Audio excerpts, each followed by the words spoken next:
And we're live. Beautiful. Hello. Take us away, Dylan. Hello, welcome to the Katie Ratio. How are you guys doing tonight? Dude, Great. Rocking and rolling. I'm so Feeling good. I'm so glad that you asked. You're so really? Wow. Yeah, Well, I'm ready. right now This guy. I He's shaking am his head. I need to turn my You know, phone how down. many years have we been doing this? But at least we know the audio works. We 3. do. Yeah. We passed 3 years. I know, isn't that nuts? That's nuts. I was talking to somebody We about have that, and they're so like, you've been doing that much- forever. And I'm like, yeah, it's like 3 years. We have so much to show for it too. I know. We do. Our Friendship. friendship. I was gonna say the same thing. Look at the good vibes out of him tonight. Let's see how long that Look at my lasts. friendship bracelet. I'm pretty tired. Yeah. You don't have a friend. What are you gonna? You should make it out of your own You hair. can't see that. I Shit, guess you're- you can only see it if you're a true you're a true friend. believer. It's like the Wow. bells of If you're not Polar a Express. true friend, you're just a So fake you friend. don't can't believe see in our the- friendship, You Billy? can't see the bracelet. I apparently not. No. We are 35 seconds into this, and I'm already getting double teamed. I love All it. right. My opening I want that. Out of context. Yeah. I'm getting double teamed. Just and I getting double love it. teamed. Stop. I can't. I'm going to open up the podcast with something to get our brain juices Ooh, I flowing. need it. Um, Today was a smooth brain day, so I need it. So, do you think we could ever weaponize bioluminescence? Oh, Jesus Christ. Haven't we talked about this already? And we talked about how stupid this was? Isn't this like a whole like meme on the internet? No. It No. absolutely is. It's a personal story for me and Kyle. We had a This is a coworker. this is such a good environment to bring up inside jokes, right? It is But absolutely. I figured it'd And we be record interesting it. to discuss, Weaponizing luminescence. bioluminescence. just Bioluminescence. So weaponizing organic light. light. Yeah. Do you think we could weaponize it? I need a little bit more than that. Like, do we have just an abundance? No, just can we weaponize it? If you no, That's- because you'll never get the input of energy. So this is like the thing. How this is would like you with- weaponize it? Well, let me set up let me set up my framework. Okay. Okay. Anything that you have to grow and like nurture will never produce you'll never be able to extract out as much energy that went into it. Well, I take all those factors out of it. How would you weaponize it? I'm saying like it Magnifying wouldn't be, glasses. It wouldn't. I'm It- saying it's- take those factors It's out. an act of entropy, because any Don't ask this guy. Take those factors out. It's perfectly. It can be weaponized. How would you do it? Well, like the great Rihanna once said, "Shine bright like a diamond," and you would just shine very bright. You would. So I you would. you would like have I would wear it to separate myself from the peasants. so weaponizing it though, like in war. I would weaponize my social By status. yeah. so and you'd make become yourself better. glow Yeah, Naturally. It's called a natural glow up. in a battlefield setting though. That's not. Yeah, good. you blind No, you everybody. blind- They can't see Blinded you. by the Light, another great song. So you're that bright. He's that bright. Absolutely, because I have that much bioluminescence on me. Wow. Okay. This is nutty. I don't agree with anything I just said, just so we make it very clear. It doesn't even make sense. This is crazy talk. This is absolutely Bonkers. You know. bonkers. Would I- you be able to weaponize it? Well, one of Yes. my ways that I thought when that question was brought up to me, is that like somehow we use it as like we Before put or it- after the bong rip? It was During. It was during. No, you fire a weapon, and the bullet lands, and you have a certain bioluminescent round, and it lights up the area. Like a tracer round But that already exists. but when it hits, it lights it up. So like a flare. Yeah, but like I said. Like I said. All right. But we're Anything imagining that's alive. this act of doesn't entropy. exist. So, what why are doesn't we exist? Why are we calling it bioluminescence? Because it's alive, right? I So know, I'm but- thinking of like, Just call it luminescence, and then So it's just then light? there's so much more you can do with light. oh shit, yeah, absolutely. Well, how would you weaponize luminescence? Light speed travel. Atomize yourself into photons. There are no rules now. Yeah. Wow. I mean, if we're going crazy, If let's go we're- crazy. Like light speed, yeah. Portals, I dig it. wormholes. Okay. Atomize yourself, recreate yourself at another point. I mean, you can concentrate any amount of light to just burn at incredible amounts of heat So if like it's an actual weapon. Just like a magnifying I glass. was watching this video the other day. This guy that set up these magnifying glasses in just such a way that every day he can cut lasers through rocks with it, just like on his back porch, and it literally slices like boulders in half. It's crazy. Wow. Yeah, What I'm the sure hell? this is super interesting. Hey, it's got our brain juices flowing, you know. Billy likes I don't to. know. I think They're I might flowing have right, lost though. some brain. He tried to juice out my right ear. rationalize. It's coming. I see it. It's dripping. It's dripping out. No, remember he's so This bright. question got me so. He's intelligent. He's a bright man. Okay, Billy. What are we actually talking about? PALWORLD. Which is Pokemon. No, I'm just yeah, kidding, rip but off it's not. Pokemon. It's so much more than that. It's a cultural experience. I'm just kidding. This game, I would be remiss if we didn't talk about this game at all. Because everybody's talking about it. It's blown up, and I didn't realize. Like I was tracking it on Steam. I just happened to be looking at like Steam charts, looking at some of the all-time most popular games, and this PALWORLD came on. I'm like, I didn't even heard of this, and it was like the second day it had launched, and it was already like the third or fourth or fifth most concurrent player base at any given time. And then I checked the next day because I was like, I had heard some rumblings about it, and I'm like, what is this game? And it was the second most played concurrent game in Steam's history, only behind PUBG, which is unfathomable because when you look at that list, it's all heavy hitters. CSGO never hit this peak. Elden Ring never hit this peak. Hogwarts Legacy never hit this peak. It's kind of weird to announce that one in there, but that Hogwarts Legacy peaked hard. But then I found out that this game is also on freaking Game Pass, which is even more bonkers to me because most people have Game Pass, and so they're playing it on there. You have to pay $30 or something like that on Steam to buy it. Isn't it beta or early access right now? I'm not. I haven't. Everything followed is. this. Yeah. What is Nothing- it? Good point. If it releases and it goes well, then a final release will come out soon. But if it doesn't, then they all the responsibility and accountability is off, right? If you call it a beta.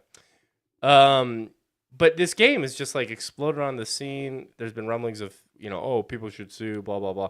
At the end of the day, I think it's just created like kind of a fun little sandbox for people to play in, build a little slave army, No. and have some fun.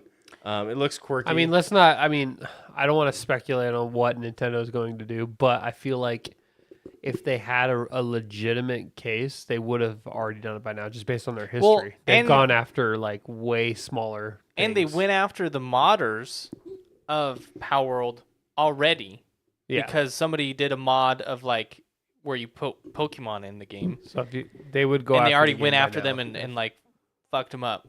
And so I think, yeah, like Kyle said, they would have already done it if they were going to because they already did against the modders.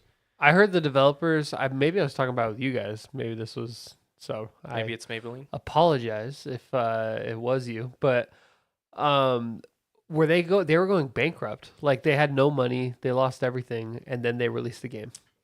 I did not hear that, no. Yeah, maybe I was talking. I don't know. I who know I it's was like a talking super indie studio. but they had no money. They like didn't feel like it was a product that was gonna, but they had no choice, and they're just like, whatever.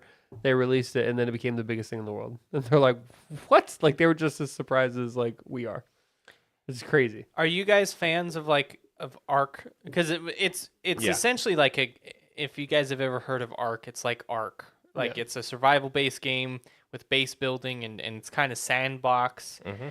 I don't think there's really even a story. It's just like have fun with the systems we've built into the game. Those games don't. I don't have an objection of playing. I think they can be a lot of fun. Is this a co-op or a multiplayer game? It's multiplayer. It is. So I think there's a lot of replayability and kind of fun that you can have, like building different bases and stuff like that. But I mean, we've seen a bunch of these types of games before. I don't know if any of them really have any true lasting power. I mean, last year we saw Sons of the Forest, right? Mm-hmm. Very similar. Well, not similar, but like same kind of gameplay, right? Idea where you collect resources and you build stuff with those resources, and maybe they had much more focus on like exploration and like Well, I would dungeons and more closely associate it with like Rust. yeah. Yeah, because Forest and Sons of the Forest, those are survival based. You can play it with your friends, but it's not a massive multiplayer game. Mhm. Like Rust, Ark and PALWORLD is like you can go on servers with a bunch of people. I see this game and I don't really. It is baffling to me. Like it's insane popularity. Now I understand it's much more popular like overseas than it is domestic. From what I understand, like the Asian like communities are loving this game. It's not a game that I particularly play, but I can definitely respect the. I mean, it's on Game Pass. So I might check it out. Just have some fun. Yeah. See what you can do. I guess you can capture other humans in the game and get creative, really kind of wild there. And it even says like, "Hey, this is a little inhumane, but you do you."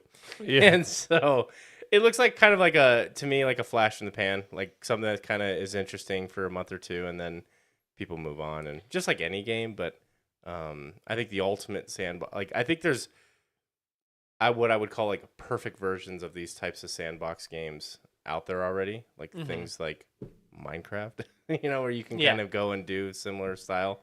And I know obviously people are trying to tap into that market, and this has a different design and graphics aesthetic, which I personally think is better than like I don't like the kind of 8-bit stylistic stuff of Minecraft.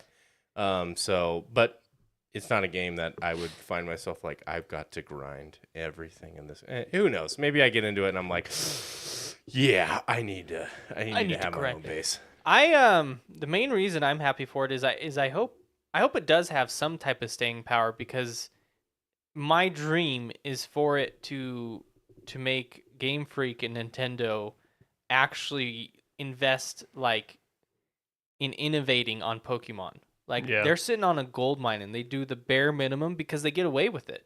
Because PALWORLD is like the first game since Digimon was not on the same level, but like Pokemon has been top king for a long time, and PALWORLD is like threatening that crown.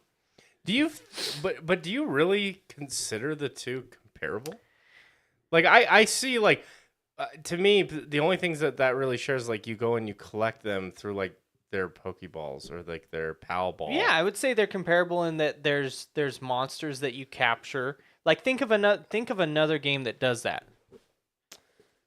Yeah, I guess you're right. Where you can then leverage them and friend them and charm them, and then all of a sudden, you know, they're your ally. Call of Duty did that in Warzone. Yeah, you can. You don't remember that? Quite daring. You don't remember that DLC? Pokemon element? What do you think I was doing the whole time when you guys were surviving? It's capturing Pokemon. But not to derail us, but I want to bring this up later on. Have you seen what Fortnite's been doing lately? Have you seen their patches? No. They have like Lego Fortnite, which is like it's they have Guitar Hero built into it. Now it is in Fortnite. Yeah, we'll talk about it at the end of this. That game is insane. But anyway. But yeah, I hope that Nintendo and Game Freak kind of see this and see the potential of like how popular they could get Pokemon. Like, because I mean, Pokemon's never been sold on Steam, so we don't have any record to show like, you know, concurrent players like Steam, like with PALWORLD. But I just hope they see it as more of an incentive to actually do something with the Pokemon franchise. Change the formula. Yeah, because I mean, it's really just Pokemon that they don't like. They look at Breath of the Wild. They're not afraid to innovate in other Nintendo properties, but Pokemon is. I mean, yes and no. They did venture into with Arceus. They did venture into that, but it was like that game was not that good. It seemed like a mobile game. Little effort was put into it. It was very graphically unimpressive, even for the Switch. Mm-hmm. And it felt like there was not much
And we're back, I think. Yeah, check it. Make sure it's the right mic that I Check chose. it.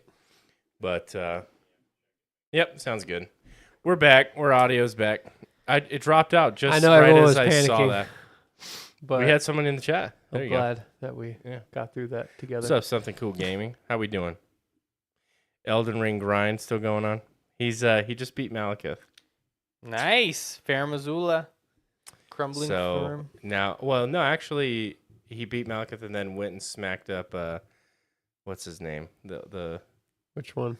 little guy that's hella easy. The mage. What's his fucking name? Gideon. Gideon Sir Ofnir. The all-knowing. I don't even think he listened to the full dialogue before he smacked him up, and I'm like, that's exactly what I did. That's what you're supposed to do. I was like, I didn't tell him, but if he waits for that dialogue to finish, It's an actual hard he fight. actually becomes a hard fight, and then you have to enter into the boss arena, and he's ready for He you. staggers So so now- easily though. So if you just get one hit on him, it's over. Yeah, Like, it's crazy. So now he's got the final. He's doing 2 no bosses. mimic, right?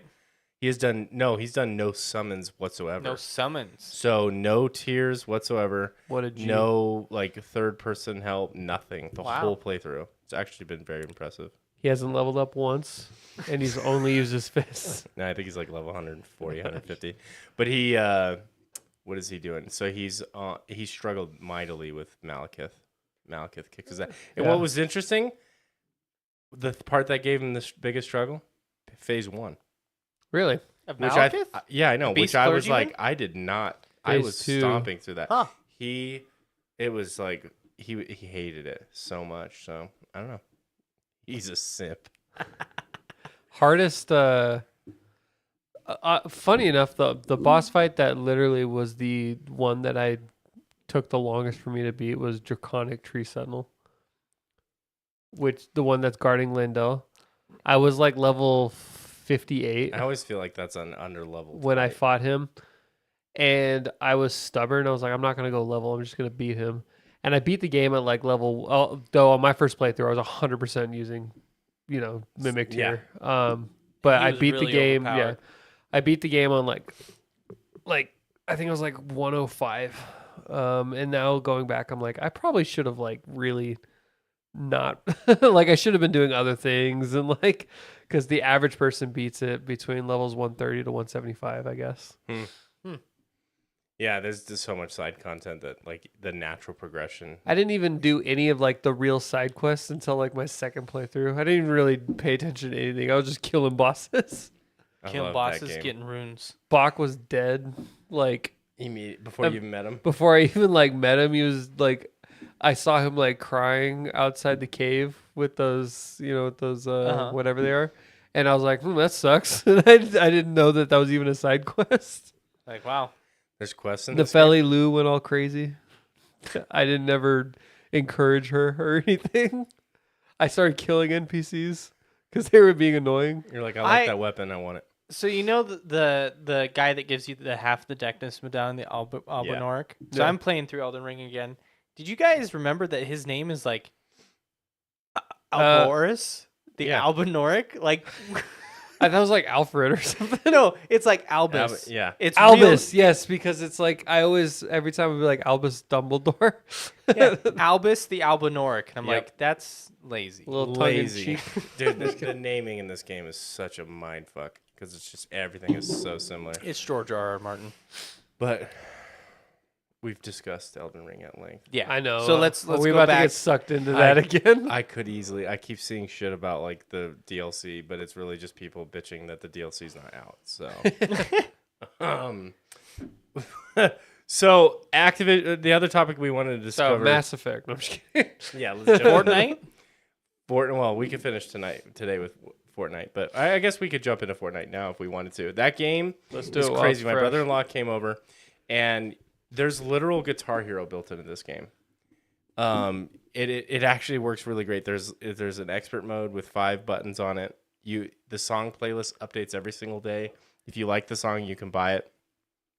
This game is like 8 games in one, and it's not even that big of a download. And you contrast that with the current state of Call of Duty, and it is like when you compare just the 2 applications, just running them, it is absolutely disgusting. You update freaking Call of Duty, and it requires a restart once you get into it, and then maybe another restart depending on if you need to get in, and then you have like it's like 3 games in one, and it's just jammed with guns and attachments, and to get this attachment you have to level this gun, and then to unlock this gun you had to buy the battle pass and get it to level 50. So instead you might have to just purchase the gun outright. Like, it is a cesspool of an operation what they're doing at Call of Duty. It's disgusting. It's You don't have bad. 350 gigabytes? Dude, for one play. game. on PC it's probably something like that in terms of size. It's absolutely foul. You contrast that with what Fortnite is its current state. It's phenomenal. They have like an only up game mode in there. You got all these like custom playlists. You go to their home screen, and the home screen is just all these different modes that you can play. Mm-hmm. And like I said, Guitar Hero, like completely different games inside of this, and it all launches effortlessly. The UI is customized by someone who's actually sane and makes sense. There's a design to it. It reminds me of It's like. unbelievable. Billy? Did you play much Halo when you were young? Did you, No, Kyle? Not really. I played a pretty good Did you amount. play Forge? I didn't have Xbox. Forge? Yeah. I remember back in like the good old days of Halo 3 and Reach, I used to play Forge a lot, and you'd find those maps where it's like they changed the whole game to where it wasn't Slayer where you're just a death match. It was like you had to run up this ramp as stuff is falling down at you, and you had to try and survive and get to the top. And so that's what it kind of reminds me. It's like the next evolution of that, to where it's like you have all these different games. Some of them, most of them fan made, or would you say? I think there's a bunch that are fan made. I don't think like the Guitar Hero one. I don't know if you can get that crazy in terms of customization. But what this game has really turned into is a market showcase of their game engine. Yeah. It really what it is. And I mean, this game continues just to reinvent itself, reignite people coming back in. The no build mode really brought in a huge audience. And the game runs clean, man.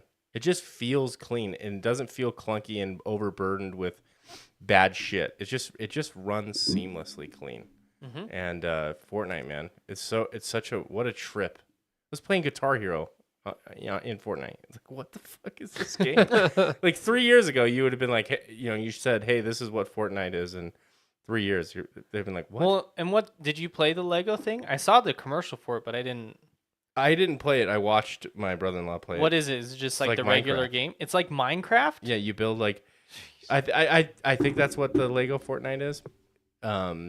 It might be another game mode. I'm not 100% sure, but it's literally like Minecraft. You go around, you mine for resources, you build your houses, you fuck up your friend's house because it's haha for the lulz, and then they quit the game forever.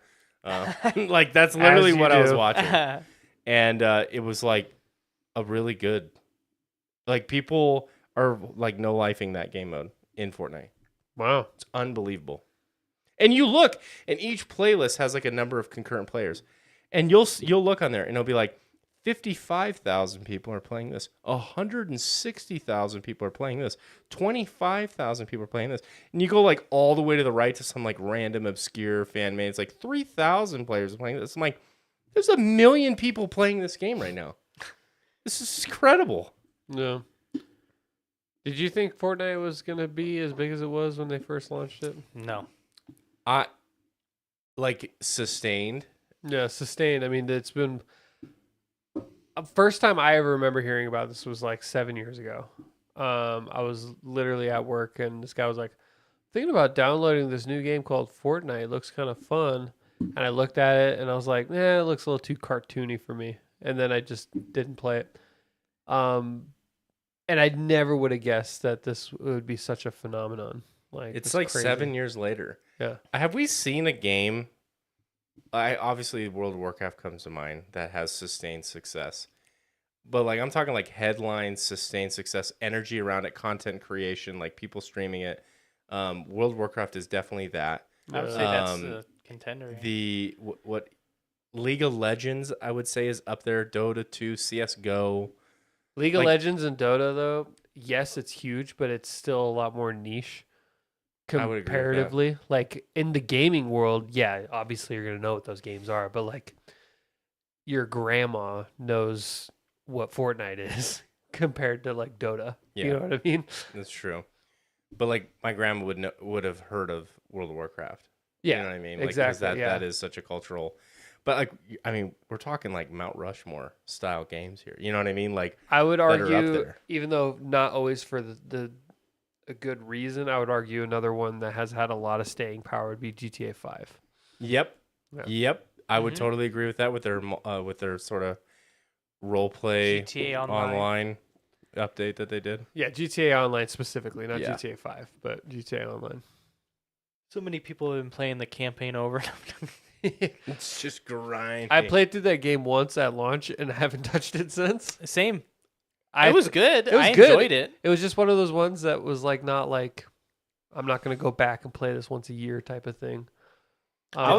There's people who like role play as a truck driver on the online and like pull over and help people like change tires and shit. Like it is crazy how much people love to do that kind of like sim stuff, you know. only Wow. time I would ever follow the rules playing a GTA game would be if I was bored. Bored as hell. I'm like, I wonder if I can get all the way across the map with driving legally. Driving like a normal person yeah, instead of You're questioning 110 your miles life an the hour. whole time. Yeah, and then doing a 90-degree turn. Yeah. And then you have those people online where it's like, all right, if I hit this jump at 92.6 miles an hour, And I'm I gonna turn flip upside around, down and then I'm gonna hit hover the all the end of way this, across the map. and my guy's gonna stand on this pillar at the end of it. You're like, what the fuck is this? It's crazy, man. But I think Fortnite is approaching like Mount Rushmore status in terms of like No, Definitely. a cultural. It's already there. But I mean, I think Fortnite, I think, is the reason Twitch first exploded because Wrong. Wrong. Ninja. What do you mean? Ninja playing Fortnite. Ninja played Fortnite. Yeah. But like the common man didn't know of like Twitch's existence, and I feel like since 2017, because of that, and then COVID, definitely, like Twitch is a pretty like you could throw that word out, and people are like, oh yeah, I know what Twitch is. I don't remember Streaming. the first time I got like drawn to Twitch. I don't remember what it was. I want to say weirdly it might have been someone playing chess on Twitch. Oh, when Got chess me was into- popping off. Chess was popping off for a while there, and I feel like that was the first steady Twitch content I would watch. I never really went to Twitch. I probably first. When did Twitch come out? I had to have been on there like the first year, 2011, 2012. I think Somewhere in I there. remember like. I the was launch not goers there in too. the beginning. I would never say that I would follow anyone really on Twitch. More or less, for instance, there's this channel I like called Blind Wave. One of the dudes from that, his name's Eric. He played through the Mass Effect series and he live streamed it. So I would Oh, catch his okay. live streams on Twitch. Was he the 2011. one you were telling us about that? Like that was he had never played it before, so you got to Yeah, watch he'd never him. play. I love watching. So like, I like watching people experience things for the first time and hearing. And he had a lot of very similar takes to me, and I like that he was intelligent enough to really Oh. grasp like Let- everything. And I'm gonna take us on a side tangent here Please. on what Kyle just touched on right there.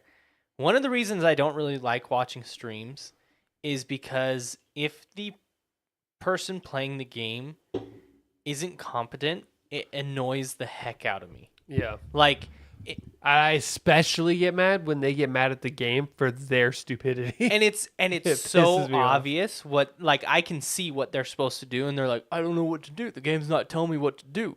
This is stupid. And it's like, no, if you, and like I think that's the reason that I still enjoy Markiplier myself, is because he plays games I would never play, so I don't get frustrated if like he misses something, because it's like I'm not gonna play that anyway. But if I can never watch him play mainline games because it frustrates me. Like if he did does, a whole go ahead, sorry. he did a whole Dead Space playthrough. I can't watch it because I know I'm gonna be irritated by how he plays the game. I 'Cause didn't you watch. collect a certain item, or like didn't go down a side path that you thought was really cool, or It just because of I know like I do it better. That was how I felt. So I do it Markiplier, big. he does own up to when he does Yeah. does something really stupid. Like once he finds out, like he always owns up to it. And he's like, "Oh my god, like I was an idiot." But I remember I watched him play through Until Dawn, and that was hard to watch him play Until Dawn because he like things that seem like they should be obvious. See? He would you're like, well, let me hide over here, and then he'd be pissed off that his character would like die, and then I'm like, if you'd have just spent any amount of time knowing about, so for instance, there's this one part in the game in Until Dawn, spoiler alert if you haven't played it, it's a good game, where one of the monsters is like trying to lure you away by mimicking the voice of another character. And literally in that same mission, if you pick up a clue, it says they've been known to do this. These monsters will mimic the voice. And it mimics the voice of a character that you know is safe because depending on how you played, you saved her.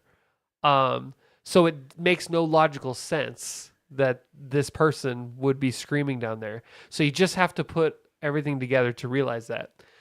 And him and like almost every other person I've seen play that game go, I gotta save them, and they go in and then just get their head chopped off. And I'm like, it literally fucking gives you all of the clues and context you need to know that that's a trap. And everyone I've watched play that game always fucking falls for that, and it annoys the hell out of me. Just stuff like that. See, so like, does that bug you at all, Billy? Because I know you, out of me and Kyle, you watch like full games. Oh yeah. I love watching streams because it's such easy content. Like I'll put it on, background noise while I'm working. But that doesn't or bug whatever. You know what bothers me is when the energy isn't consistent between the performer. Because I look at it as a form of entertainment. And so like if there's like long bouts of periods like where the person's just sitting there and like just playing through and like being dumb, yeah, then I'm like, all right, I'm out of here. But if it's like they're playing a character or like they're going about in a certain way, I do like to kind of look at the game through their lens and their perspective. I will admit that it does bother me when they are like blatantly blaming the game For their own mistakes. Like in Elden Ring, I see all the time people like blaming, like the camera or shit Didn't like that. And I'm Dr. like, Disrespect do that? constantly. Well, like there's actually a whole community of people, of Souls players, that think like the hardest boss in the game is the camera. I don't think I ever struggle with the camera. No. So I play a mouse and keyboard. I never once I got to a point where I was very comfortable with the camera, to where if I ever got in a situation, like I knew how it worked. And obviously if I'm backed up against a wall, it's going to smush me to my character. Like that's a me problem because I've allowed myself to get pushed into that corner. So like I don't, or like if you have like a pillar that you're rotating around, all of a sudden the camera gets smashed in because you're too close to the pillar. Like that's kind of an indicator to me that, hey, I cannot dodge backwards here. Or, I mean, I guess you could, but you're not going anywhere. Yeah. Right.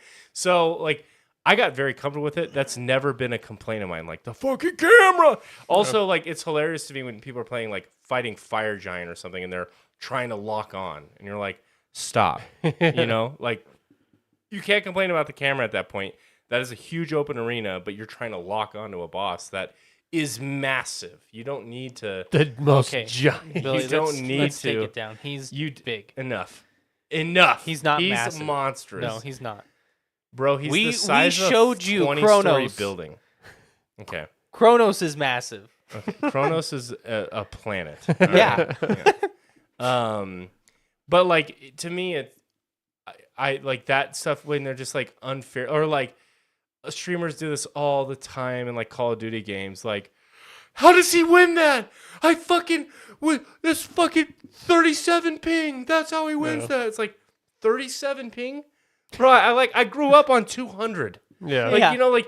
like it's just the way the game goes. Like so, it depends on the critiques, and I do find myself more interested in the personalities that stream that are very insightful. So like I do like watch.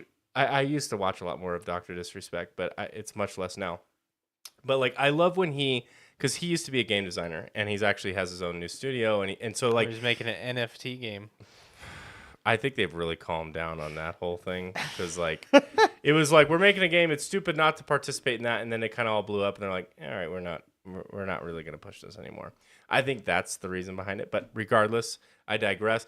He does have like these really interesting like design elements that I never really considered. And literally on his Mount Rushmore of top games of all time is Elden Ring.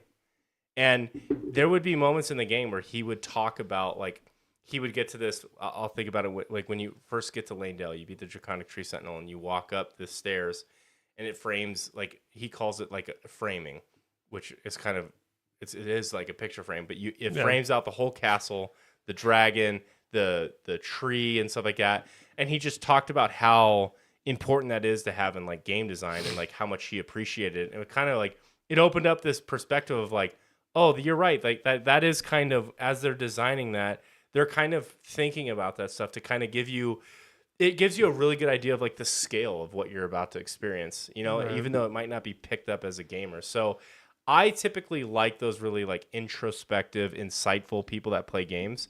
I also do not watch like I typically do not watch like generalists. People who like Summit 1G, I don't really watch his content. I don't know if you guys know who that is. I know who he is. I just don't watch him a lot. He kind of hops from like game to game to game to game to game. Just plays what's popular. Yeah, and Markiplier, like I don't watch his content because he goes from game to game. Now they have like a very like rounded out like perspective of gaming, but what I like is those people who like grind one genre of games typically. Because that's you. Yes. Well, because again, it's like a form of entertainment in which there's an exchange, right? I'm giving you my viewership. What are you giving me? And that's how I'm kind of always thinking about these relationships. And so, am I going to watch your content and learn something? Or am I just going to have a laugh or two? That's okay, but I'll consume much less of it. But if I'm watching like the top, 1% in a game trying to outcompete, it's like, ooh, like there's a couple of Call of Duty streamers when I was really into Warzone that you would watch and you'd pick up like nuances like, oh, if you don't mantle over a window, it won't cancel your plating animation. So you should jump before you go into the window because then you can continue and like that's a little quick trick that you can continue to plate and still execute, getting out of a building. So like I typically will watch people who are at like the pinnacle of that game if it's like a competitive game. So you don't really ever have to deal with them not being competent. Yeah, exactly. Because like, and also like, I'm not watching. Okay, I can't wait to watch this Dead Space playthrough. Like, no, I'm not watching a fucking. You know what I mean? Like, I watch like competitive games, fucking bullshit. or I watch like challenge runs of shit, like Elden Ring, like no hit. See, like, that's probably only like maybe 20%, if that, of the type of stuff I watch is like the competitive, that kind of thing. Like the exact opposite for me. I don't watch games for them to teach me how to play the game or teach me cool hints and tricks, or I don't watch it because they're really good at it. Like I don't really care about any of that. I care more about the human aspect of it. So like watching competitive gaming is not something I really watch. If I'm watching someone game, it's because I want to see them experience, the story of Cyberpunk for the first time. I want to see like that reaction that they'll have to it. And so like I to this day, if I find someone that's playing Mass Effect for the first time, I usually get sucked into watching their whole playthrough. I don't know what it is because I love watching people experience something that I love.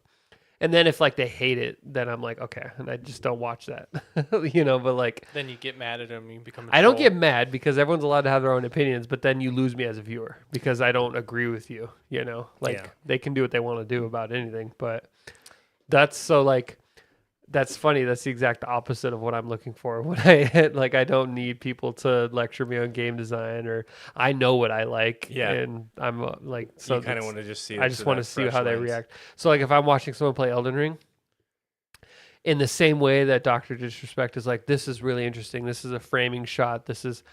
I would, instead of hearing about that, I would rather just see someone go, oh my God. And then I'm like, yeah, that was a good moment. Like, I got you, right. dog.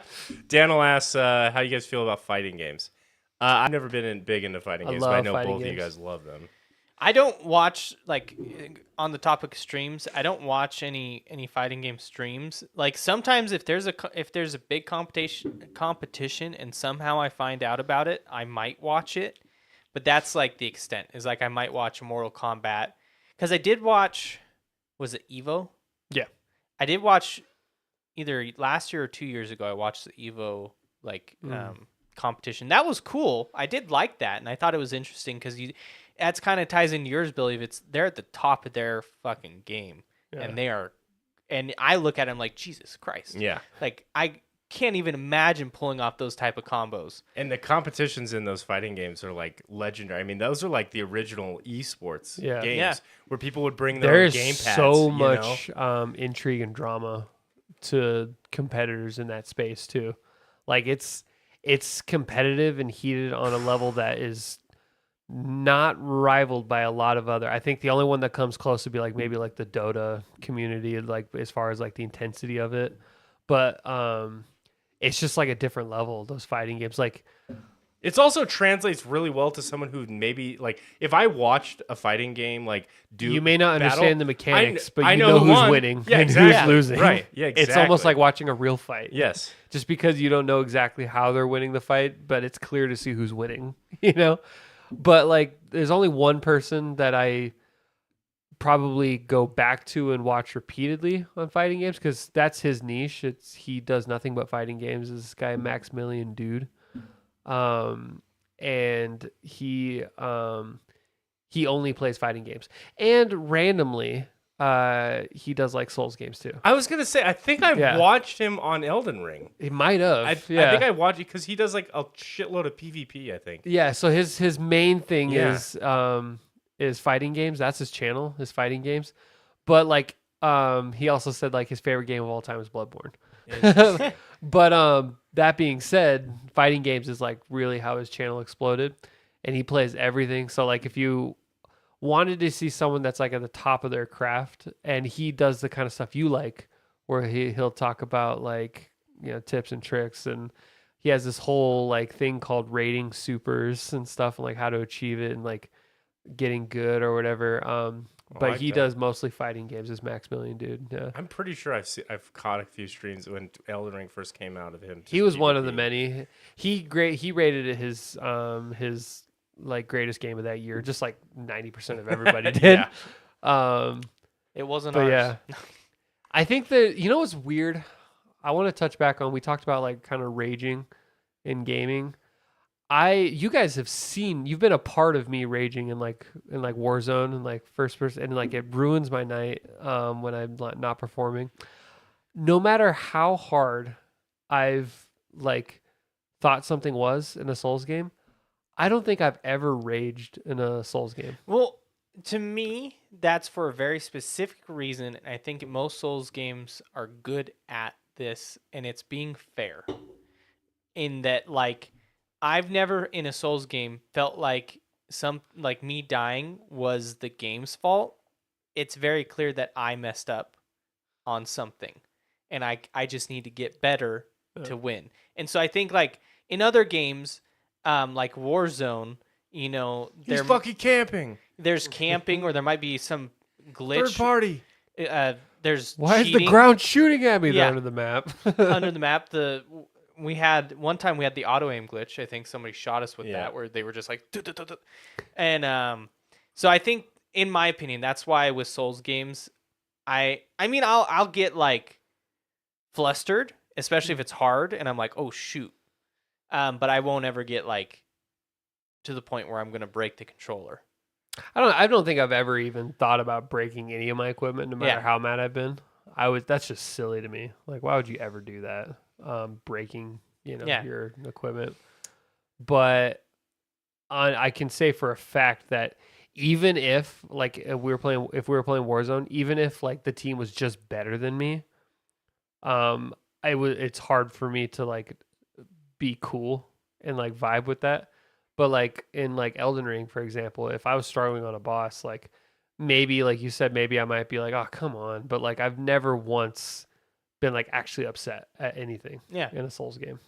I think there is something to be said about like the fairness. I think there's also, single player, you're fighting AI, not another person that can do cheesy, low effort strats like camping or and you get to try it again. Yeah. In Warzone, those people you played against probably won't play against you them might have again. been on a kill streak or, like getting Yeah. close to the final circle. Yeah. No, I think there's something. Yeah, there's something to be said there There's just as hard a fall as there is a rise, though, in a game like in battle royales. for sure. Because on the flip side of that, I don't think there's ever been a boss in a Souls game that I've beaten that has ever given me the high of like that first Warzone win. You know, When you beat Yeah. 150 people in the lobby, yeah. that's ingrained in my gaming memory. Especially because, the well, first time we ever got a Warzone win. because we're all together. Yeah. And Oh, there's something to be said about Yeah. accomplishing goals together. because it's like I know when I beat, because Sekiro was I played Bloodborne, but I never beat it. Sekiro was the first Souls game that I beat, and I know that I felt good when I beat like Genichiro and then Sword Saint, but like Kyle said, it wasn't on the same level as Warzone. And I think that's the camaraderie aspect. Because it's like when I beat Genichiro, I was like, yeah, but it's like I'm alone, you know. Yeah. It's like, See, so Millennial Ghost brings up an interesting point. Fighting games are fun to watch when both players are decently skilled. And I totally agree with this. And I actually think this is what bothers me. I feel like a lot about games today is that they try to remove the ability to like for top players to really outperform bottom players. And I thought Warzone 2 did this like so poorly, as that they got rid of a lot of the movement mechanics and basically made all the top players closer to like the bottom players. And so when you watch, like when I refused to watch any Warzone 2 tournaments after the first few weeks because it was just, you could see that other than their aim being impeccable, they were sort of limited by what the game engine was allowing them to do. Right. Versus you go and you watch like a fighting game, you go, oh, I can't do that. Those are Yeah. like they know how to perfect combo like 60 different ways They depending know on how what to the other counter person's something. doing. Yeah, exactly. There's some streamers that also their buttons are displayed on the screen, And you so you can just see, 'em see going what ham. they're doing. Yeah. It's insane. Like Exactly. So like when that skill cap is high, like I think Apex Legends does a phenomenal job of this because it's such a movement based game. You watch how you play and you're like, okay, that's it. I'm feeling like that I suck, you know? And then you watch it's Timmy or any of those other legends out there and you're like, oh, that's where you can get to if you have 20,000 oh, that's hours how in you this actually game. play the game. Yeah, right? or if you And did so- it for a living, Yeah. 8 hours a Yeah, day, right. you know. But like I feel like that's like in Warzone 1 and like in whatever Warzone you want to call this, they've brought a lot of the movement stuff back. You can once again see that skill gap and it makes it exciting to watch because you can have an appreciation for the talent of the players that you're watching. I think you see this in like League of Legends. League of Legends has a simple mechanic where basically you have to last hit the minions that are coming at you in hordes. Yeah. And if you last hit them, you get the gold. If you don't last hit them, you hit them like in the middle, you don't get any gold. You have to get the last hit to get the money. And like I played it so long ago, but there was like metrics like you should have 100 minions farmed in the first 10 minutes and 200 minions farmed in the first 20 minutes. I think something like that. But as like a normie playing that game, someone who just played it casually, best I could get was like 50 or 40. Like that would be a really great game. Yeah. Did you ever make it to ranked? Oh yeah, I used to do a lot of ranked. I never made it out of But the like, beginner. dude, it takes so much time just to get to max level to be able to play ranked. I ended up I actually sold my account on for like $100 too. That's a crazy story. But Along with some photos. Some feet pics. Yeah. but you had You'd like be surprised for the market for yeah, this. baby. You want that slice and dice killer? Welcome. But like that was such an obvious indicator that they were just way better at the game than you. Yeah. And like with that to me, like that's that competitive edge that you're like, okay, you're watching this, you're giving them their viewership, but you're also learning that like, hey, you're really not this good at this game, and this is where you can get to if you like really push yourself. And that's the kind of stuff that I like to see where it's like, I can't do that, you know, and that's impressive, you know. So that's the stuff I like to watch. You know what game is very fun to watch at Evo, but in esports is Smash Bros. Oh God, yeah. Dude, Smash Bros, like there's such a separation between like pros and Joes. Yeah. In that community, it's insane. And you question why they do certain things. Like they don't always just like when we play Smash Bros. If we get knocked off the platform, we're spamming every button we can to get back. They'll wait till like the last second and know the exact pixel that they could fall to get right back. They'll know not only what jumps to do, but which attacks, which attacks to use against themselves to blast them back onto the map and stuff. And like, If I combine this with this, I get 10 feet of height. Yeah. juggling in that game is insane. Like, if you can pull it off, you can keep people in the air for like 5 minutes. It's like, it's crazy. Where you just keep smacking them up and Yeah, in fighting games they call that juggling if you keep someone in the air. So kinda like stunned, perma-stunned. yeah, so like in games like Smash Bros, like if you do it right, you can literally keep someone like perma. Mortal Kombat has that too, where you can. Mortal Kombat has some pretty insane juggles. Street Fighter has some hard combos to pull off. You know, the only fighting game, and it just launched. The only fighting game I never got super into is Tekken, but they just launched Tekken 8, and it's got pretty good reviews. I never got into Street Fighter. I got into Tekken Yeah, when I was younger, but not Street Fighter for some reason. Like the fighting game. Yeah, I was Mortal Kombat. I never got into the main thing. it's Street Fighter, Mortal Kombat. Those Yeah. are and then all the other ones are like, you're in third. Yeah. It's always going to be between Street Fighter and Mortal Kombat. Mortal Kombat is Soul Calibur is good. It's different compared to other, and they always have like the weirdest guest characters. Like I know Darth Vader. Yoda. Geralt. Geralt was in one of the Soul Caliburs. Someone literally just, as we were talking about Soul Calibur, anyone remember Soul Calibur? That's so funny. Soul Calibur. Soul Calibur and Tekken I put in the same category of it's like dark. Like it's just a weird. It's weird. How does Tekken play? Is it like still traditional fighting style? So or? it's Mortal Kombat and Street Fighter they are different. Mortal Kombat and Street Fighter are 2D plane fighting games. Yeah. Tekken and Soul Calibur They're are 3D. 3D. So it's a ring rather than just this. That'd be a lot more interesting. And at least so for me. I mean it's cool. It adds an element to it, Yeah. but you also lose a little bit of the straightforwardness of like the honest. Because somebody fighter can just versus move to fighter the kind left, of thing, you know?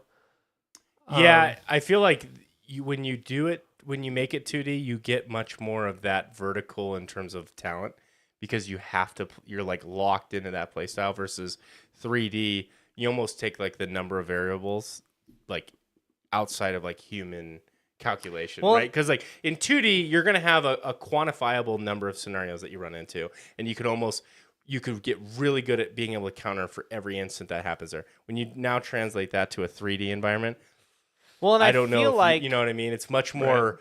It's much more of like an athletic reaction style of a game. Yeah, I feel like the 3D fighting games have like a higher barrier for entry. It's easier, in my opinion. It's easier for somebody to pick up Mortal Kombat or Street Fighter and play than to pick up Tekken or Soul Calibur because left, right button mash and you're good. Yeah, and like because I know like I have this memory of picking up like Soul Calibur at a party or something, and I haven't played in years, and just trying everybody's partying and he's playing Soul Calibur in a bedroom in the corner by myself. Leave me alone. But like trying to run towards the other person was like and line up an attack. It was like oh no. Yeah. I was drunk too. So. I feel like that's how PvP in Souls games go though too. Like that's a whole. I wish they had better like servers because there's some that like it could be so much more of a competitive experience. Like because you can't do PvP on like in like LAN, can you? In Souls games, you can't like do a LAN. No. I mean, you probably there's a mod probably. On PC. There's probably a mod that you can install. But like that would be really cool if you had like low latency, high tick servers that you could actually have like a competitive. Because I feel like that game with how many different weapon styles there are and weapon arts, like I feel like that would be kind of a really cool experience. Yeah. But one of the niche fighting games that I got really into for a while was this game called Power Rangers Battle for the Grid. And it's like you've talked about this. It's a Power Rangers fighting game, but it's actually designed incredibly well. And it's a lot of fun. And then they even had Chun-Li and Ryu From Street Fighter? from Street Fighter as Power Rangers, like in that game as like DLC characters. Huh. What the fuck? Yeah, it's so random, and it's kind of like you can tell it was like an indie game. It's not very graphically impressive or anything, but just like the mechanics of it is like really well done. What about Marvel vs. Capcom? I guys like ever gone Marvel vs. Capcom 2. That's one of the few that I actually played. Marvel vs. Capcom 2 is really good. 3 was okay. And then they re-released 3 a lot, the way that Capcom always kind of does. Injustice, those are really good. Now, that's NetherRealm. That's Well, yeah, Mortal Marvel vs. Kombat, yeah. Capcom is the same people who do Capcom. Street Fighter. Mhm. So like they all have their own spin-off fighting games too on top of their mainline games. But One- Mortal Kombat for me is always going to be number one. Just because I Mortal Kombat has a special place in my heart. I think his first fighting game I ever played was Mortal Kombat 2. And I remember like thinking, "Oh my god, this is so incredible! You're ripping spines out of people, blood. blood." graphics. And it was the technology they used was they used like projected sprites. So like it was all like they actually had to do like they hired actors to actually do every single one of those moves that you could So they use in ripped the out game. real people's spines. Yeah. And then they Who will be the sacrifice? and then they used that in the so like it looked way different than any other fighting game at that time. And like Goro was like a claymation character. Like that's how they filmed all of his fight scenes in claymation because they couldn't obviously you can't get an actor that With is four giant arms. with 4 arms. Did you ever play Dragon Ball Budokai? Yeah. I am so excited Yeah. for the new one. They just released another trailer, and the roster is huge. Like, amount of playable characters. They at the end of the trailer they zoom out, and it's like they only fill in some of them, but it's you look at it and you're like Jesus. I think I used to play Dragon Ball Budokai. If it's the one I'm thinking of, I used to play with Something Cool Gaming a lot when we were younger.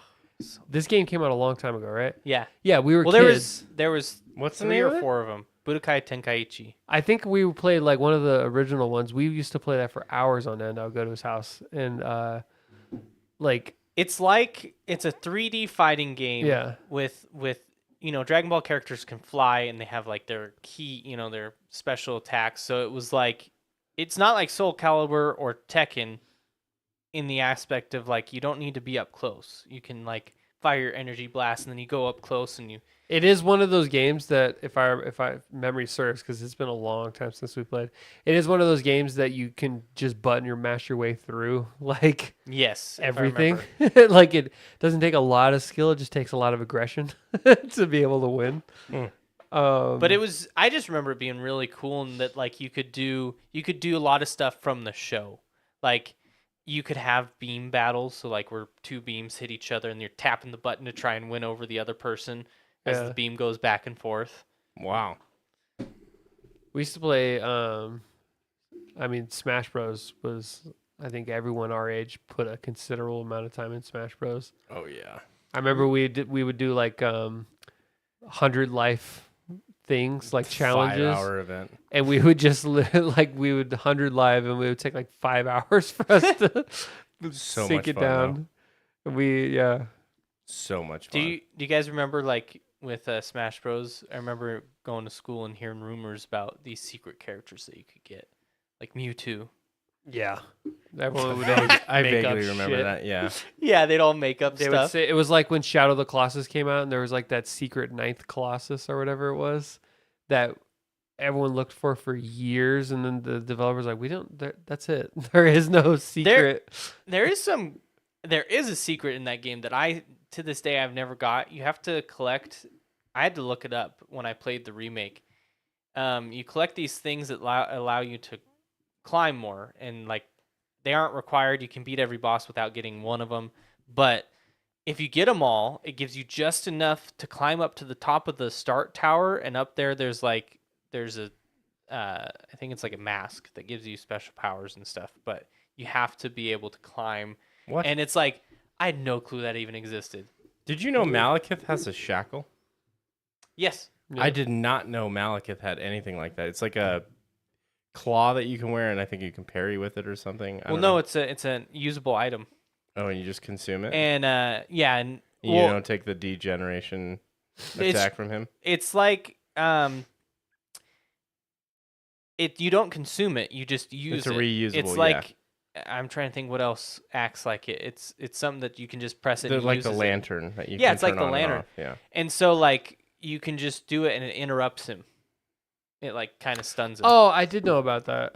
I've never used it, but I did So know. apparently that exists for him, and then there's like Moog has a similar one. I thought all he had was the cracked tier that you could slot into your physic, and then when you consumed it, he wouldn't be able to lifesteal a bunch, or you wouldn't take insane damage on his lifesteal, so you're not chug. Does he have more? He has than also that? a shackle, the same thing. You use it and it interrupts him, I've never used those. Yeah. and it's like 'Cause what? I'm not a bitch. Yeah. But So- like that's another example. Like I played the shit out of that game and never even knew that existed. The only time I ever used, I think Malchus Shackle is. I don't even know if this is still in the game, but there was a dungeon that if you used it in the dungeon, it like glitched the game to open a door that you would usually have to like do this much harder route. So you could just do the shackle and it would make it open. Huh. That's kind of cool. And so I remember that's the only time I ever used it, just because I was like, I read it and I was like, oh, I need to go try that. And then I did it and I was like, oh, wow, it works. I bet that's like the hero's grave dungeon because that one's It ass. was, I think. It's literally that's the one where you have to like it's the hero's grave, but like the ghosts or whatever are riding those fucking death machines, Yeah. and you have to fucking longbow one of them off in the exact spot, or otherwise you fail the dungeon or whatever. The worst So dungeon That's for only me. one way. What? I did not use the longbow. What'd you end up doing? I don't know what I did, but I did not use the longbow. You I think I hopped on- you can hit them if you get them on the back. I think I hopped on top of it, That's what you can do too. and you can ride it. Yeah. The only dungeon that was super annoying for me, or it's not even a dungeon, but yeah, it's a dungeon. I hate the when you're doing the frenzied flame, getting to the bottom of that Oh. stupid area is so annoying. I shit's fall so hard. damage because I have no patience, so I don't take enough time to line up my drops, and I'm constantly falling. And I'm like, fuck, and I got to do it again. Dude, well, because the jump mechanics in that game are so hard, and you're like, okay, do I run and jump? Do What's I just funny is jump? they're vastly improved over previous Souls Well, games too. And I would say Vastly. the jump mechanics themselves, like jumping is okay. It's that the hitboxes on what you land on, and they built in a momentum system. So that like if you Your barely hit a animation. corner, Yeah, and then you you Yeah. bounce off of it and you're done. It's not like you just land solid. Like Yeah. only up, you have the mantle. I The remember momentum. Imagine if there's a mantle like to climb shit. Like oh my god, that's Elden there's Ring that too. meme for a while where it's what's that ring that it says it negates all fall damage, but it's just like worded so poorly. Oh yeah. Literally says will no longer. It says wearer will no longer suffer fall damage, but like it's worded so poorly. What that means is You could go another 5 feet. like any drop that would normally hurt you but not kill you doesn't be hurt you anymore, but you'll still die to any other big drop. And then there was that what's his name? Is it Tyler the Creator? Where he's just like, so that was a fucking lie. Yeah. Yeah, that's with that ring because it says that. So that was a fucking lie. Kyle went to the frenzied flame place. He puts on the ring. He's like, yeah. Got this. First time I I got found this, I was like, this is stupid OP. Holy shit. And I went and Nope. tested it out and I died and I was like, I don't get it. Like, It's so dumb. I think we were on Discord at the time. You're like, I just found a ring that negates all fall damage. I'm like, there's no way it does that. But I was good like, luck. I'm reading I it. know I'm you were literally hella reading defending to it. you. I'm like, no, there's no fucking way that exists. And immediately died. It was awesome. How did we get back to Elden Ring? I don't know. Billy brought us back. Did I? Yeah. The We were- shackle. We were I talking think. about Oh, yeah, I Shadow of did, the huh? Colossus and finding out something that you never, and then you're like, Elden Malekith, Elden Ring. And by the way, Elden Ring. I'm not gonna lie. A part of me, back to like fighting games. I wish that there was like, because some of the best times growing up in my life was just like LAN parties or just couch co-op games like Smash Bros. I just feel like games just aren't designed that way anymore. Mm-mm.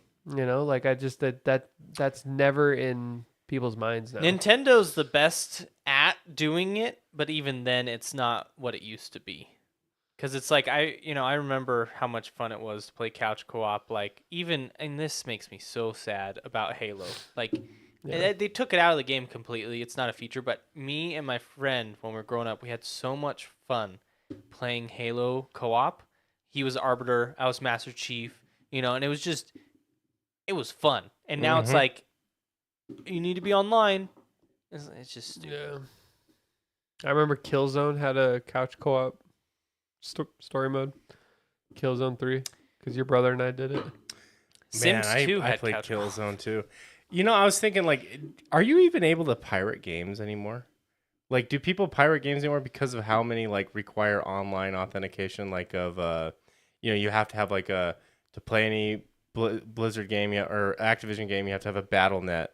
There's probably Blizzard, some way. Origin, like all these games require some kind of like third-party activation. Are you able to pirate? Like, I don't know. Well, they I know think the they've way kinda you used to worked be their way able around to, it. but You wouldn't download a car, Billy, would you? If I could, I would. it's not a victimless crime. No, Do you remember those commercials Oh yeah. with the fucking like Linkin Park going on in the background? I don't. I never really pirated anything really in my life. That's not true. That's not true Never at all. You really. told us. Never. What do you mean? I told you what? You told us you used to break DVDs. That's not pirating. I own the fucking DVD. And That's then you- totally that's against different. You had a whole black market. Yeah, I used to So- host a server that just No, I've never really. I mean, for as long as I've been in the PC gaming world, I've never really pirated anything, and I Talking about, don't like, even know movies. if it works. Who Yeah. hasn't watched a pirated movie at some point in their life? Yeah, I've definitely like streamed those just from like The 1, 2, 3 movies or Only something. thing I've ever like pirated in recent times was like a UFC fight. I was literally just gonna say it's not even like necessarily pirating, but like going to a stream it. Yeah. I You don't know? even know if I call that pirating. Is it technically pirating? I don't. Well, it's not. The people that are streaming it, I guess, could be considered pirating it, but like, not. I don't know if you're consuming it, if you're pirating it per se. Yeah. You know, The only thing I've ever because it's ridiculous. The prices are insane now for UFC fights. Yeah. Paying like $100 for some. To watch I mean, it. it's not. I haven't bought one in a while, to be honest Well, and with it's you. stupid. But Even if you it's a lot. subscribe to like ESPN Plus or you whatever, still gotta pay for then it. it's like, oh, you need to pay to watch it. Do you think if they came out with like a pay-per-view like game award show where they did announcements for trailers, do you think like they would Nobody get would pay 10,000 for it. people to pay $10 to watch it? I don't I think think- anybody would pay. I think there I would be think there'd be- 10,000 dumbasses that Yeah? would buy that. Absolutely. Yeah. Because it's like, watch the previews like early and then all of them will be released a week later. I guarantee you. I somebody- guarantee you there'd be at least 10,000 people that Wow. would do it. I know. Yeah.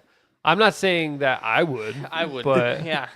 I would find a way to have somebody re-upload it, and watch Yeah. it that way. But no, I think about like where we are headed in the gaming industry, and I feel like that it's going to be that kind of shit, man.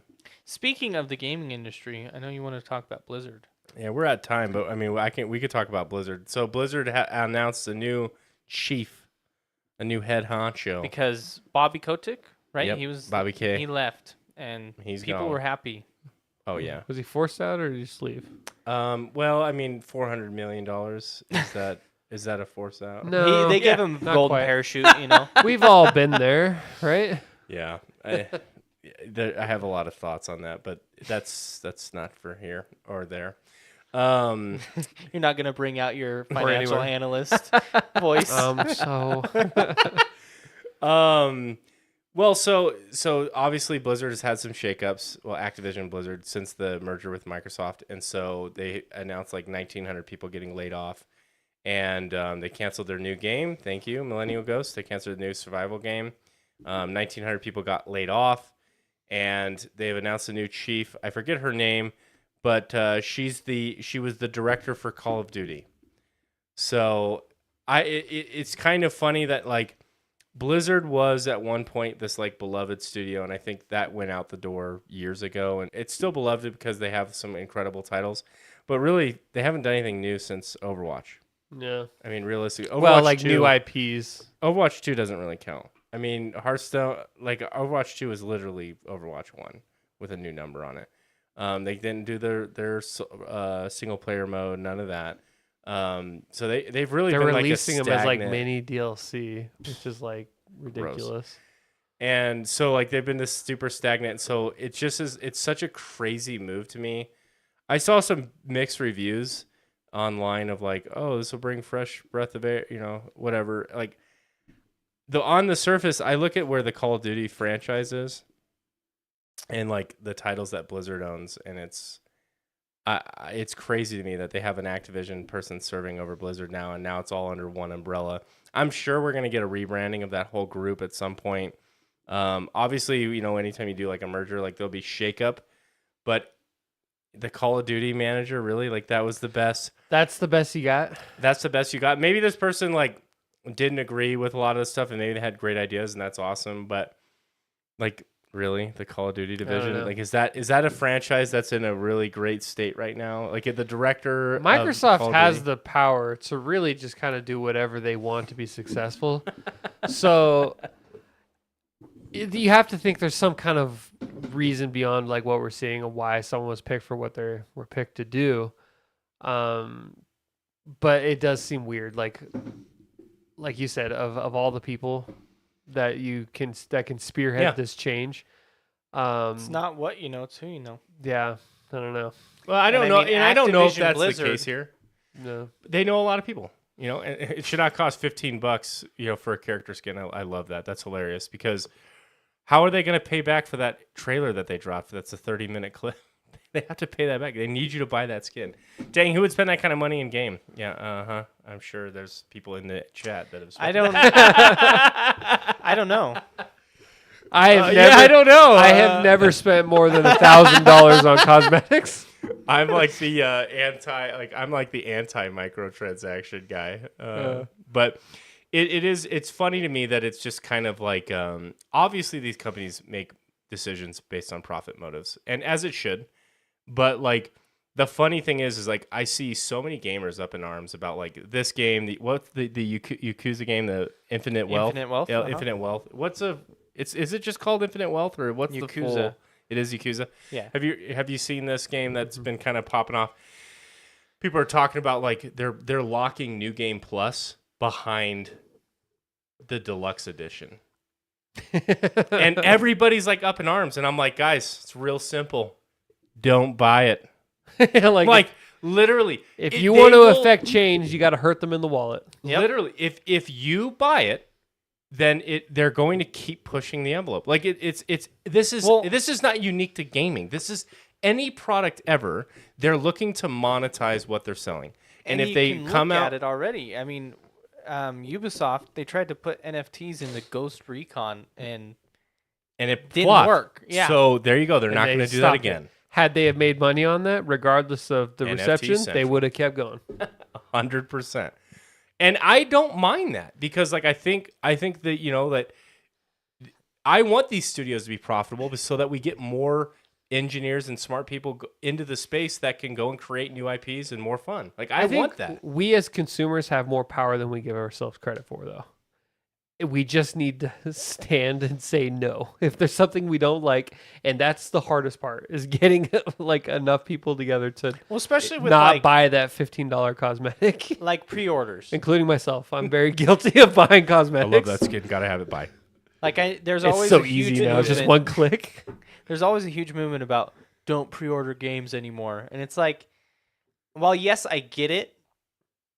You're never gonna get everybody to stop pre-ordering games. Well, and that's the thing too is like as gamers, like these studios, they know once they build a brand, they have us by the balls because people want to simp so hard for that game because it's like their beloved. It's like, oh my god, I love that. Like they truly do. Like Diablo. Like think about what else. Like what other entertainment do you really like fall in love with? Well, I did Movies, pre-order TV shows? Oppenheimer. Movies, but like you watch a movie for 2.5 hours, and at best you might watch that movie again over the course of the next TV few show? years 5 times. TV shows. TV show, even less so. You might rewatch that TV show once, maybe twice. But like, so it's not. You look at Game of Thrones. You don't fall in during love the with whole it. thing, people were in love with it. But look at the spinoffs. The spinoffs been kind of quiet. I do think that gaming is unique in the sense that there's not a lot of mediums like it to where they can develop such a intense following that will just consume it no matter what. Defend it you no know? matter what. And Like there are fandoms that do that, but as far as like, some studios like back to Diablo, I feel like Blizzard could have done whatever they want with it, and they still would have made Millions. millions. So and millions. Millennial Ghost, did you play Diablo? Like you said, oh Diablo. Like, did you ever play that? Because I did. We all did, and we loved it. while I we're loved waiting- it till level 50. Till level 50. Yeah. End of the story, and then no more. He's like, we all loved it, but I'm not gonna say how we felt on Endgame or anything. I think we all kind of felt similar. I just played it longer. Before we get too far from it, I did want to mention like talking about gamers and like their the subculture around the game. Like even now, if you look at Suicide Squad, all the bad press it has, like everything that's pointing to it being like a dumpster fire. If you go in their subreddit, there's still people that are adamantly defending it. Like it's their, like they work for the company, or like it's their son, and it's like. Yeah. It is a weird. It's like it's one of the few products I'm having a hard time even thinking of like anything other than gaming. Like there's a few social things that maybe make sense, but like people fall in love with these products, these brands, these IPs, this universe. Like if I announced bullshitstudio.com was coming out with a Mass Effect 4 and you had never heard of me and everything you saw about the game was total shit, but it was supported by Square Enix, is it? Mm-hmm.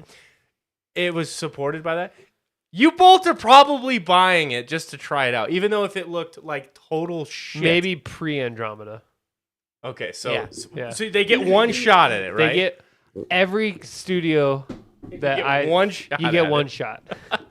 But like that's the power of that brand. Like, what other thing do you consume going into it? You're probably gonna be dog shit, Books. Okay, there you go. Harry Potter, Percy Jackson. You look at when they get adapted, the fans of those books are like defensive and soldiers. Furious. If this doesn't match exactly how it was in the book, you're a And so I'd say books. But that's a great example too. But it's like any kind of like any form of entertainment that like you can get really deeply passionate about in fan fiction. So going back to Diablo, Millennial Ghost said he played it and then it made the same mistakes as Diablo 3. I know you guys didn't have a lot of experience to Diablo 3, but I will 100% agree with the fact that I had the same feelings at launch, and I only ever played Diablo 3 at launch. Once I beat the story, got like the soft cap as far as leveling, I felt like Endgame didn't have enough for me to keep me invested and interested, and it felt like there's nothing fun about doing the same thing over and over again, grinding. I know that's not necessarily what you believe. I know that you're okay with the grind, and you're very forgiving of the grind. Definitely. But Diablo 4 did the same thing that Diablo 3 did in that sense, and it's weird that they would just do that again. But to the point we've been making, if people buy it, they don't care. Yeah. Yep. They're going to make money. They're going to do what they want to do. Fattest example of if people buy it, they don't care. You look at FIFA or Madden. Those games have lost so many features that old versions had, all for their stupid microtransaction modes. And it's not going to get any better because people keep buying it. PokeZoo. What is this? Not affiliated with Pokemon Company or Nintendo? Blizzard doesn't learn from its previous mistakes. I don't think they care to learn because it's just they just print money. Yeah. WoW came down from its pedestal of like, okay, it's still there because it has a huge community. But like, I think one of the first strategic errors that WoW made was the WoW token, which is you can spend real money and translate that into money into the game. And that, I think, added a monetary value for everybody's time inside the game, which before that was like obscure and you couldn't really calculate. Once they made that, it was like, oh, I can do this for 20 hours and grind out this gold and this gear, or I can spend go get a minimum wage job, for 2 hours and make it up the same. And that to me breaks the illusion between the immersion of a game. And that was, I think, their first mistake. And they and obviously it's been successful for them because they refuse to remove it from the game. And then they come out with Classic where it's not in the game either. And, so they've innovated around it a little bit, but they're profit driven, which they should be because they have the lights to keep on and they want to grow and expand and do new projects and stuff. Totally acceptable. They've got but women to harass in their office. Yeah. That's so I looked up the PokeZoo. Yeah, what is it's this? not affiliated with No, Pokemon? it came out around, or it was kind of around the same time PALWORLD, and so this week Nintendo took them out. Like you said, the same time around PALWORLD. So like this week. Yeah. So PokeZoo, like you can go. The website's up, but if you click on it, it's down. Like it says the website no longer exists. Why would you name it PokeZoo? Like it's That blatant. seems pretty ballsy. That's so ballsy. So look at the company's website, reveals an incredibly sketchy-looking store with 20 pages of cards and bundles, many of which are ostensibly sold out, ranging in price from $0 to, what's your guess? Top prices. Millions. No. I would say probably 350, 250. What's your guess? I was just joking. I said millions, but what is it? $39,990 for one. Why not? Let people wail. And this is for a 1 of 13 in the world MetaZoo Cryptid Nation first place Caster Mothman trophy card. Wow. Ooh. I have one of those. Should I sell it? I think you should. See, I don't mind. Like, if you're gonna if I built a game, I would build a game with a cash shop. Obviously, that seems to be the model. But just try to leave it as cosmetics only. I actually don't know. I'm cocking out my ass. I don't know if I'd have a cash shop. But if I did have a cash shop, this is what I would do. I would have an item in there that is just so disgustingly priced so that if whales want to whale and show off, they can buy it. Oh, yeah. And what it would be the most dramatic. That was their logo. Okay, that's a Jesus. bit much. So That they looks just like- get sued to oblivion? Yeah. That looks like Gengar right there. Exactly. That's what I mean. If Nintendo really wanted to come after PALWORLD, if they They would had already a done it. case, they would have already done it. 100%. Nintendo is so quick to handle that shit. Yep.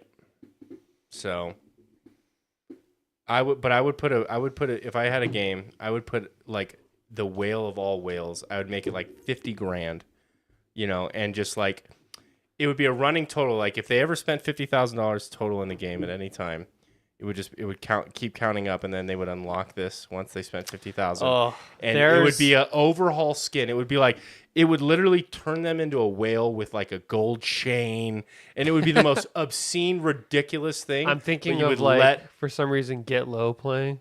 Yeah, it would be like the most ridiculous thing ever, but it would have a whole thing like a thank you for supporting our studio, blah, blah, blah. But like, it would be just obscene. And if you want, like, that you let your whales wail if they wanted to show that off. I remember when I used to play AFK Arena a lot. They had Got suckered in. I did. It was fun. I enjoyed it. And I reached the cap to where like it was fun up to the point where it's like you needed to spend money if you were Yes. actually going to be able to play the game more.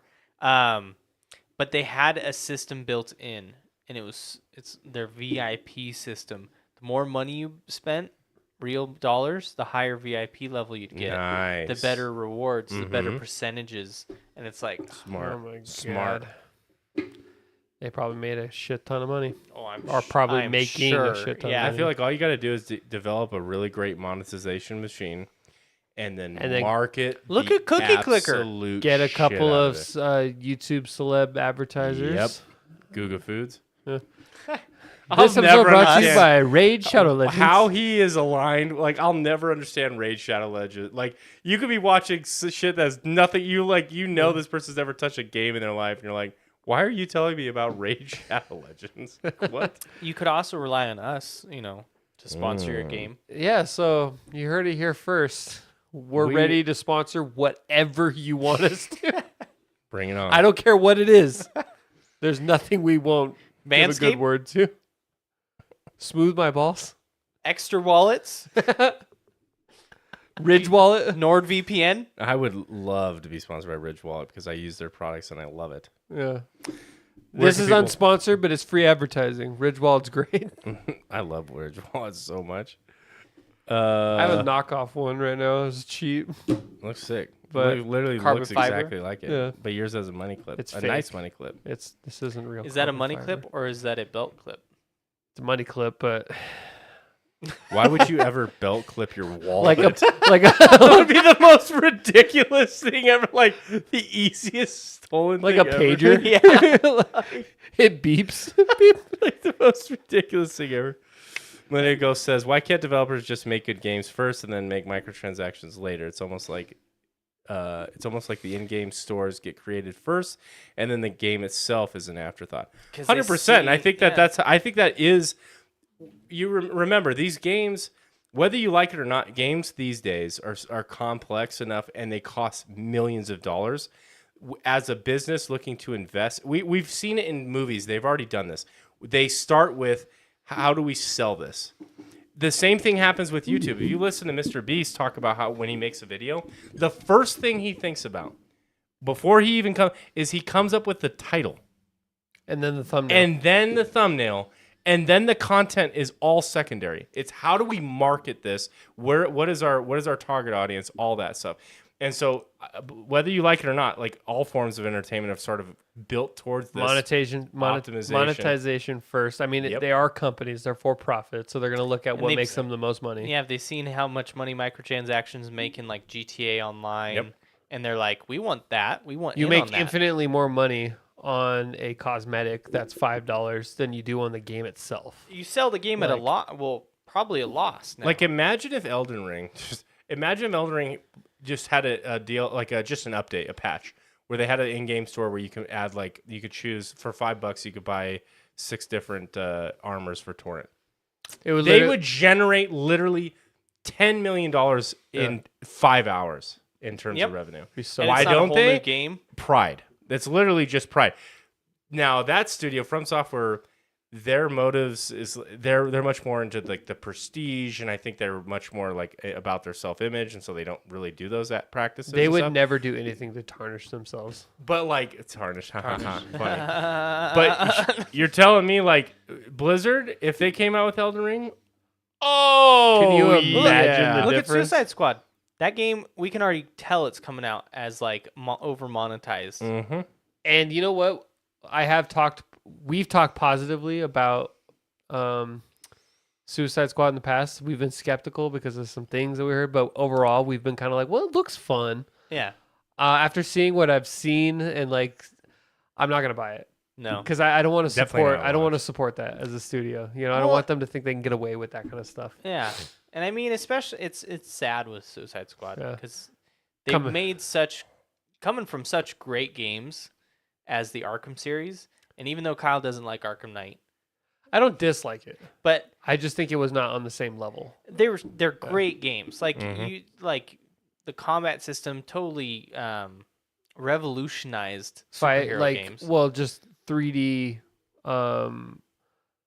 like third person games in general. Yeah, Fighting was changed forever after Arkham Asylum came out.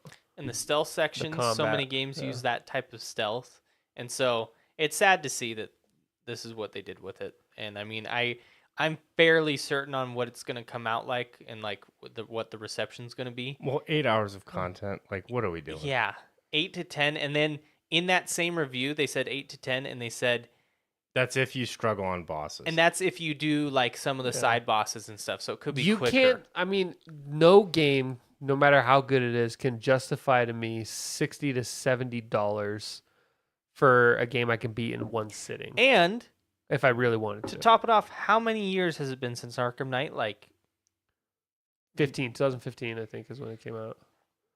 so 8 years. 8 years for a game that's 8 to 10 hours. That's like a hour a year. Like, What do you think needs to happen? So, like, obviously, would you say it's fair to say we have more games coming out these years than like ever before? Oh yeah. Okay, so I think that's a fair statement. I would say in the case of Well, 1997, there was. No, I'm just kidding. Is it watered down, like the quality? Oh, 100%. And then- yes, and I would also say that- there's a lot more studio involvement or like publisher involvement. or like saying like, and who knows, it might be Rocksteady that's like, we need a microtransaction. But we've seen examples in the past of publishers being like, no, this game's gonna be like game as a service, and they're like, well, does what? Rocksteady have a parent company? Is it just WB? WB? But here's the thing. Here's the problem with that, Millennial Ghost. So for the people listening on the podcast, I hope that this is a year for indie developers, more fun and passion-driven games instead of money grabs. Here's the problem with that. That works on the PC model because the distribution networks are vast. I think there's a certain level of gatekeeping that occurs on consoles. Game right? Pass. Do you? I think indie games are big on console as well now. Yeah, Hollow Knight, because Tunic. of the platform that you could just like go to the store and download games and stuff. Mm-hmm. Do you think they are like, if you own a PlayStation 5 and you're 12, 15 years old, do you think there's a strong audience for like, do you think like a lot of people are naturally finding themselves going to the store and like checking out indie games on I don't think that PlayStation kids are naturally going to, even on PC, to look up indie games, though. Kids are going to be sucked into whatever the big popular thing is, regardless of what platform they're on. But I would say that indie games are becoming more and more successful and reachable on even console now because of how, like, I think that studios and companies are starting to see the advantages of these types of things. I know that on... even on the PlayStation Store, like there's like a whole section for indie games. And like, if all it takes is one person, one big YouTuber to be like, this game is fun, for that kid to be like, I want to buy it. And then they go and play it on, PlayStation or what have you. But to your point also, I think that will always be more accessible on like PC. Like indie games are always going to be a little bit bigger on PC than they are on other platforms. But you guys bring up a good point though. Game Pass, I think, has done a really good job of highlighting and showcasing and indie Xbox games. in general. They have like they have a special program where they partner with they go find indie developer studios and kind of like help them out. And so I think Xbox doing great on that. I've never heard of Sony doing anything like that, and I don't know. That's the gatekeeping I'm talking about. Yeah, I think that's maybe that's just Japanese studios. Think of Nintendo. That's all you need to know about the culture in terms of business there, right? It's like, this is ours. We're going to own it. We're going to define it, which I respect, but it's also anti-competitive, I guess.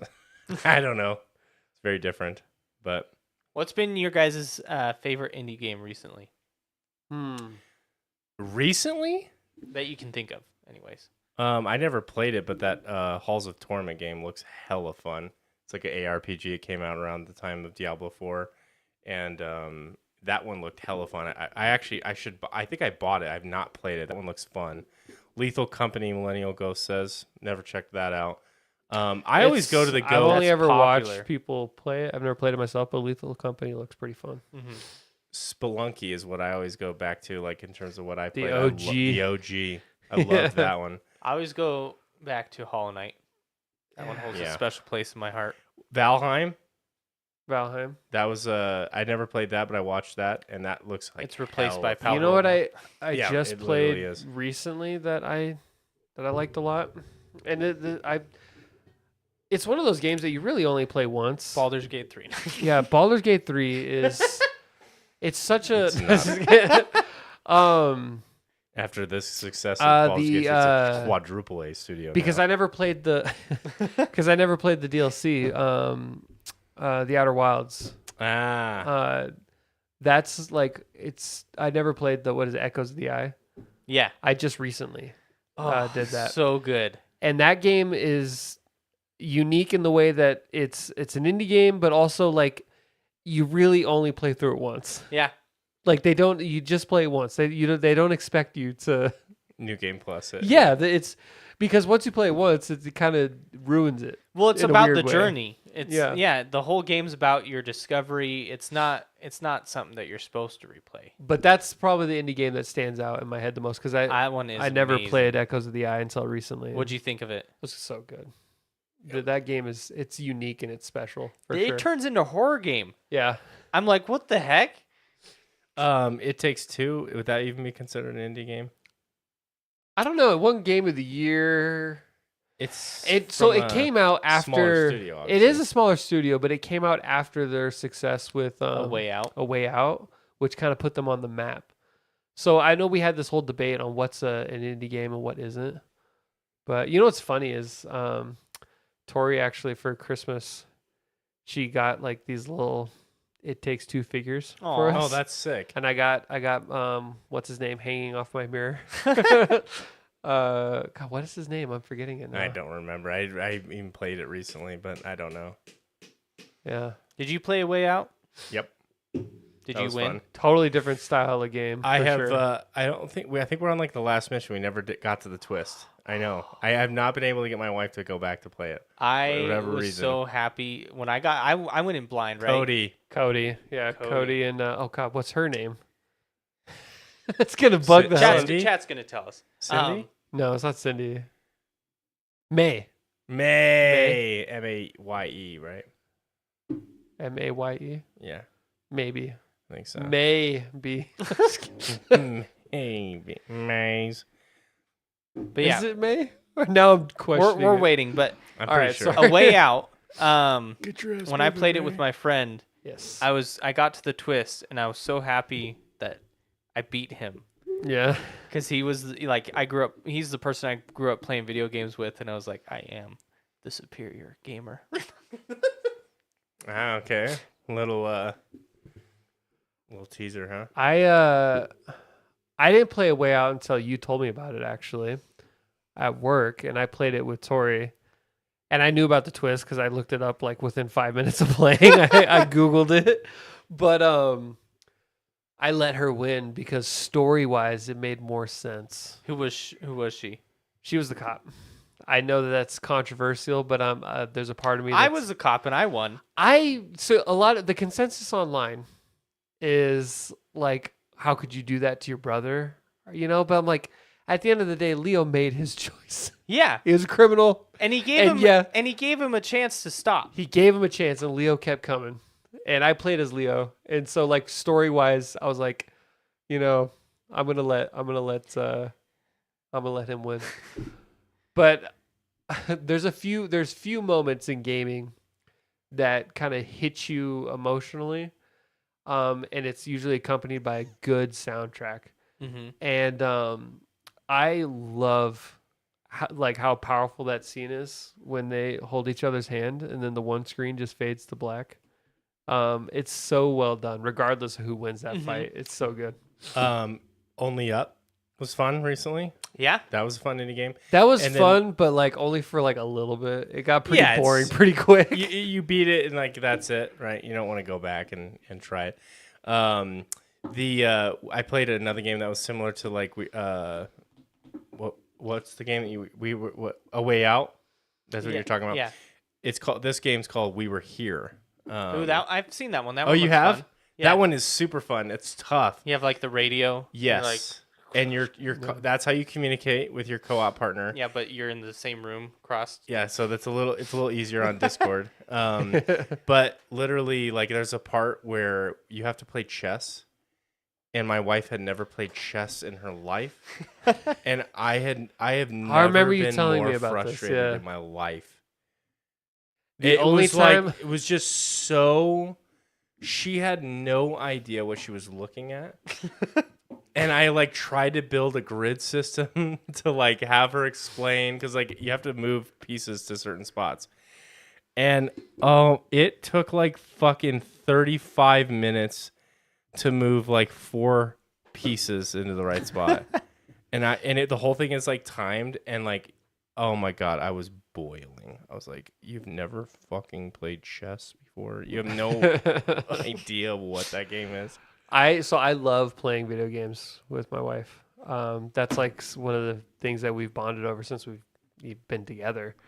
But there have been times where, especially if it's a game that like I feel like I'm good at, where I'm like, it takes everything in me to not be like, what the hell are you doing? And she's actually called me out on it. I've been like, I'm sorry.